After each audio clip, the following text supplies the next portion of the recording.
Operators generally होते कि दो ऑपरेंड पे वो वर्क करते हैं। अगर हमें कोई भी कैलकुलेशन करना है, कंपैरिजन करना है, ठीक है, तो हम लोग ऑपरेटर्स का यूज करेंगे। ठीक है, तो यहाँ पे हम लोग के पास दो टाइप के ऑपरेटर्स होते हैं, एक होता है यूनरी और दूसरा होता है बाइनरी ऑपरेटर्स। ठीक है, तो सबसे पहले देखते हैं कि ऑपरेटर्स होता क्या है। Operators are symbols that trigger an action when applied to C variables and other objects. Operators कुछ स्पेशल सिंबल्स होते हैं। ठीक है, हर एक ऑपरेटर एक सिंबल ही होगा। ठीक है, और उस सिंबल का एक पर्टिकुलर मीनिंग होता है। मीनिंग इन द सेंस वो कुछ ना कुछ एक्शन परफॉर्म करेगा। ठीक है, अब एक्शन परफॉर्म करेगा, किसके साथ करेगा? या तो वेरिएबल के साथ करेगा या तो किसी दूसरे ऑब्जेक्ट के साथ में करेगा। किसके साथ में करेगा? या तो वो वेरिएबल्स के साथ में करेगा या फिर किसी ऑब्जेक्ट्स के साथ में करेगा। ठीक है, clear? The data items on which the operator acts are called operands. अब जो वेरिएबल्स होल्ड करके रखा है, वेरिएबल्स जब हम लोग बनाते हैं और उस वेरिएबल में कुछ ना कुछ वैल्यू हम लोग देते हैं, है ना, तो वो वैल्यू जनरली उसी पे ही ऑपरेट किया जाता है। ठीक है, तो उस वैल्यू को हम लोग बोलते हैं ऑपरेंड्स। क्या बोलेंगे? ऑपरेंड्स।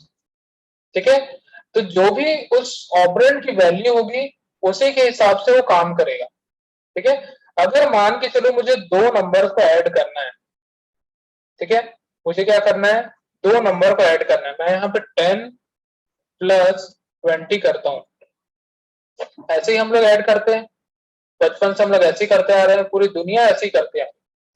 ठीक है, तो यहाँ पे हमने यहाँ पे लिखा है प्लस।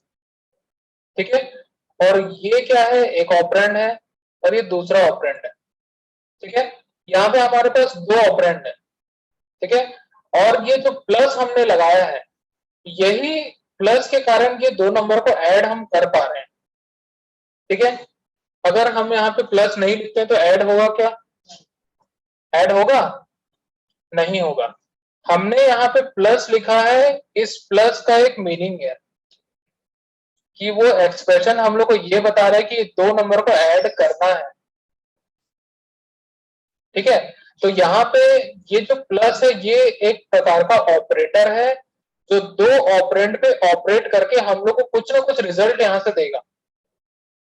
ठीक है, इस ऑपरेटर का काम ही है कि दो ऑपरेंड पे वो ऑपरेट करेगा और साथ में हम लोग को एक रिजल्ट वहां से देगा। ठीक है, समझ में आया? ऑपरेंड किसको बोलते हैं, ऑपरेटर किसको बोलेंगे? तो ये प्लस क्या है? एडिशन ऑपरेटर है।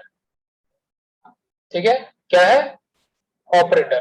ठीक है, अब यहाँ पे दो टाइप के ऑपरेटर्स हम लोग बोल रहे हैं, एक होगा यूनरी ऑपरेटर और दूसरा होगा बाइनरी ऑपरेटर। ठीक है, यूनरी ऑपरेटर हमेशा सिंगल ऑपरेंड पे काम करेगा। ठीक है, यूनरी ऑपरेटर हमेशा सिंगल ऑपरेंड पे काम करेगा। जैसे मान के चलो मैं लिखता हूं a प्लस प्लस। ठीक है, यहाँ पे ऑपरेंड हमारे पास एक ही है, ऑपरेंड हमारे पास एक ही है और साथ में हमने यहाँ पे एक ऑपरेटर लगाया है प्लस प्लस। ठीक है, इसको बोलते हैं हम लोग increment operator. Increment operator generally एक प्रकार का यूनरी ऑपरेटर होता है जिसमें एक ही ऑपरेंड पे ही वर्क करने की काबिलियत, क्या बोलते हैं उसको, कैपेबल होता है मतलब। ठीक है, सिर्फ और सिर्फ एक ही ऑपरेंड पे वर्क करेगा, तो उसको हम लोग बोलेंगे यूनरी ऑपरेटर। ठीक है, जो दो ऑपरेंड पे वर्क करेगा उसको हम लोग बोलेंगे बाइनरी ऑपरेटर। ठीक है, देखो यहाँ पे those operators that require only single operand to act upon are known as unary operators. ठीक है, फॉर एग्जाम्पल इंक्रीमेंट और डिक्रीमेंट ऑपरेटर्स। ठीक है, जो भी ऑपरेटर जिसको रिक्वायर होती है टू ऑपरेंड्स की, ठीक है, उसको हम लोग बाइनरी ऑपरेटर बोलते हैं। ठीक है, समझ में आया अभी तक? किसी कुछ डाउट है? तो ऑपरेटर्स क्या होते हैं? कुछ सिंबल्स होते हैं जो या तो एक ऑपरेंड पे ऑपरेट करेंगे या दो ऑपरेंड पे ऑपरेट करेंगे। ठीक है, और कुछ ना कुछ हम लोग को वहां से रिजल्ट देंगे। ठीक है, अब यहाँ पे एक और ऑपरेटर होता है टर्नरी ऑपरेटर, ठीक है, इसको हम लोग बाकी सारे ऑपरेटर्स पढ़ने के बाद में पढ़ेंगे लास्ट, ठीक है। तो तीन टाइप के ऑपरेटर्स होते हैं, यूनरी, बाइनरी और टर्नरी। टर्नरी में जनरली यहाँ पे 3 ऑपरेंड्स पे काम किया जाता है, ठीक है। अब वो कैसे कैसे किया जाता है जब हम लोग उसका सिंटैक्स देखेंगे तब समझेंगे अच्छे से, ठीक है। अब आते हैं हम लोग बाइनरी ऑपरेटर पे। बाइनरी ऑपरेटर में यहाँ पे हम लोग को अलग अलग टाइप के ऑपरेटर्स मिलते हैं, जैसा arithmetic operators, relational operators, logical operators, assignment operators, conditional operators और बिट वाइज ऑपरेटर्स। इतने टाइप के ऑपरेटर्स जो है यहाँ पे हम लोग को मिल जाते हैं, ठीक है। तो सबसे पहले हम लोग देखेंगे अरिथमेटिक ऑपरेटर्स, ठीक है। तो यहाँ पे आ जाते हैं हम लोग, सबसे पहला आएगा कॉन्स्टेंट, कहां से आ गया, टर्नरी ऑपरेटर जनरली 3 ऑपरेंड्स पे वर्क करता है, ठीक है। यहाँ पे देखो, यहाँ पे दिख रहा है क्वेश्चन मार्क और कोलन, ठीक है। तो जनरली टर्नरी ऑपरेटर 3 ऑपरेंड पे कैसे वर्क करेगा, अगर मान के चलो मैं यहाँ पे एक एक्सप्रेशन लिखता हूँ a is greater than b, ठीक है, और यहाँ लिखूंगा क्वेश्चन मार्क,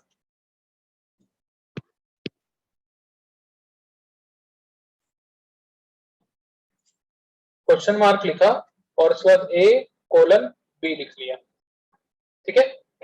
तो यहाँ पे हमारे पास 3 ऑपरेंड है, कहाँ कहाँ 3 ऑपरेंड है बताओगे क्या?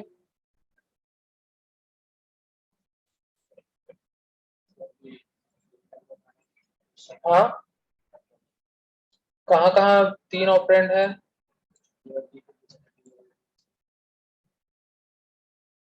ये देखो, सबसे पहला ऑपरेंड ये है, ठीक है। यहाँ पे हम लोग कंपेयर कर रहे हैं, ठीक है। सेकंड ऑपरेटर ये है ए, और थर्ड ऑपरेटर ये है, ठीक है। तो यहाँ पे 3 ऑपरेंड पे काम हो रहा है, इसलिए इसको क्या बोलते हैं, टर्नरी ऑपरेटर बोलते हैं। टर्नरी ऑपरेटर में एक ही ऑपरेटर आता है जिसको हम लोग कंडीशनल ऑपरेटर बोलते हैं, ठीक है, जो कि ये क्वेश्चन मार्क है और ये कोलन है, ठीक है। इसके बारे में हम लोग डिटेल में पढ़ेंगे, जितने भी ऑपरेटर्स यहाँ पे हम लोग, ये एक एक ऑपरेटर्स को डिटेल में पढ़ना है, और एग्जाम में 1000% ये क्वेश्चन आता ही आता है,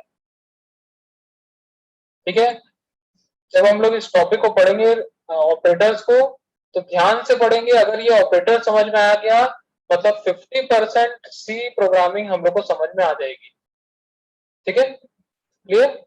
चलो, तो यहां तक हमारा टोकन जो है वो कंप्लीट हो जाता है, ठीक है। टोकन वाला टॉपिक जो है हम लोग का कंप्लीट हो गया। तो टोकन हमारे पास कौन कौन से थे, कौन कौन से टोकन थे? Keywords, identifiers, constants, strings, special symbols और ऑपरेटर्स, ठीक है। तो यही बेस है और इसी पे पूरा सी प्रोग्रामिंग टिका हुआ है, ठीक है। अगर इसमें से हम लोग एक भी चीज छोड़ देंगे तो हम लोग का आधा प्रोग्राम काम नहीं करने वाला, और आधा क्या 90% काम नहीं करेगा, ठीक है। तो कुछ भी चीज हम लोग इसमें छोड़ नहीं सकते, ठीक है। सभी चीज हम लोग यूज करते ही करते हैं, जब प्रोग्राम बनाते हैं हम लोग तो उसमें सभी चीज यूज होता है, कीवर्ड भी यूज होता है, आइडेंटिफायर भी यूज होता है, कांस्टेंट भी यूज होता है। कहाँ कहाँ यूज होता है पता है? कीवर्ड्स हम लोग यूज करते हैं ना, हैश लिखते हैं, इंक्लूड लिखते हैं, stdio लिखते हैं, मेन लिखते हैं, void लिखते हैं, get ch लिखते हैं, सब क्या है, कीवर्ड्स है। आइडेंटिफायर्स हम वेरिएबल बनाते हैं, वो आइडेंटिफायर्स है, ठीक है। कॉन्स्टेंट्स हम लोग उसमें वैल्यू इनिशियलाइज करते हैं, वो क्या है, कॉन्स्टेंट्स है ना। हम लोग वैल्यू आज बनाए थे ना, रेडियस वाला प्रोग्राम बनाया था, कौन सा, एरिया ऑफ सर्कल, तो उसमें हमने वैल्यू दिया था 10, रेडियस को इनिशियलाइज किया था, ठीक है। तो वो एक प्रकार का इंटीजर कांस्टेंट था, है ना। स्ट्रिंग्स हम लोग यूज करते हैं जब हम लोग प्रिंटफ में लिखते हैं डबल कोट्स में कुछ भी, तो वो क्या होता है, क्या क्लियर है?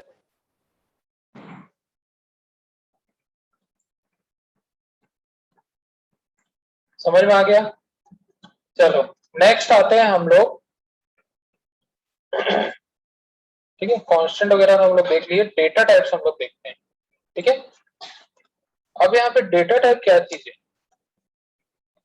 डेटा टाइप मैंने बताया था, इंटीजर, फ्लोट, डबल, कैर, सब बताया था ना। बताया था कि नहीं बताया था? बताया था। ठीक है, तो यहाँ पे डेटा टाइप्स जनरली हम लोग किस प्रकार से डेटा को इनपुट देते हैं। अब यहाँ पे एक वर्ड आता है डेटा। ठीक है, डेटा क्या चीज होती है? कोई जानते हो डेटा क्या होता है?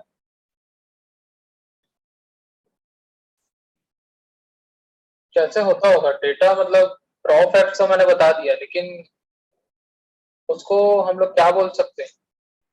देखो, डेटा मतलब क्या होता है कि एक कोई जानकारी होती है। जैसे मान लो कि हिस्ट्री हम लोग देख लिए, ठीक है, पिछले बार, पिछले साल या फिर 2 महीना पहले, 1 महीना पहले कि इसी प्रकार का मौसम बन रहा था, है ना। मतलब वो जानकारी एग्जैक्ट नहीं है, लेकिन वो एक प्रकार की कच्ची जानकारी है, जिसके प्रोसेस करने के बाद हम लोग को हो सकता है कि अच्छी जानकारी मिल जाए। ठीक है, तो डेटा क्या होता है? रॉ फैक्ट्स होता है।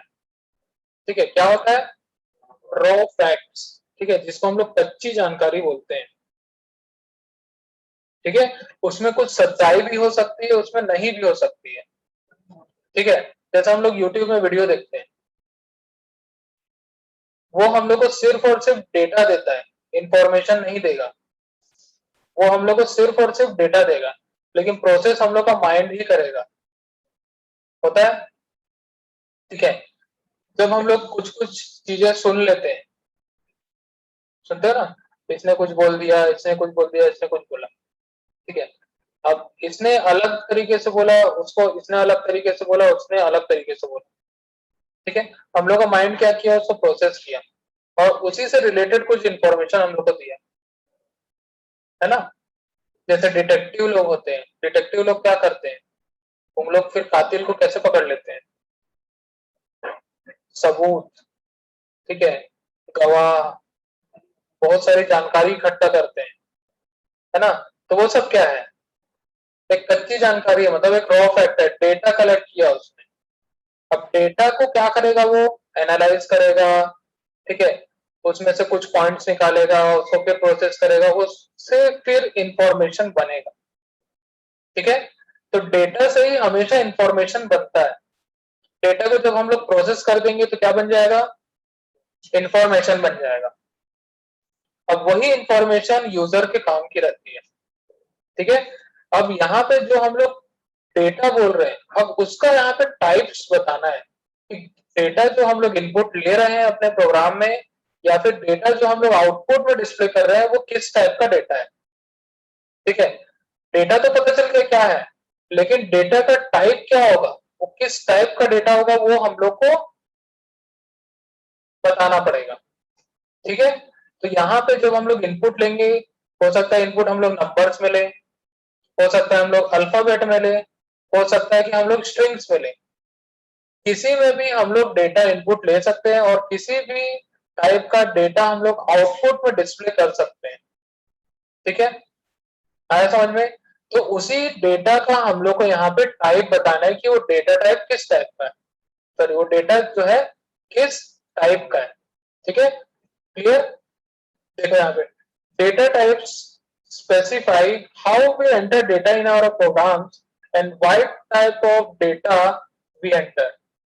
हम लोग किस टाइप का डेटा हम लोग अपने प्रोग्राम में इनपुट दे रहे हैं, और उसका टाइप क्या है। ठीक है, C language has some predefined set of data types to handle various kinds of data। ठीक है, C लैंग्वेज में कुछ डेटा टाइप्स हम लोग को प्री डिफाइंड मिल जाते हैं। ठीक है, तो हमारे पास दो टाइप के डेटा टाइप्स होते हैं। सबसे पहले होता है प्राइमरी और प्रिमिटिव डेटा टाइप्स। ठीक है, प्राइमरी और प्रिमिटिव डेटा टाइप्स में यहाँ पे आ जाता है सबसे पहले integer, floating point, character, double और वॉइड। ठीक है, कितने टाइप के आते हैं? 5 टाइप के। ठीक है, इंटीजर, फ्लोट, डबल, कैर और वॉइड। क्या होते हैं? कौन कौन से होते हैं? Integer, float, char, double, void.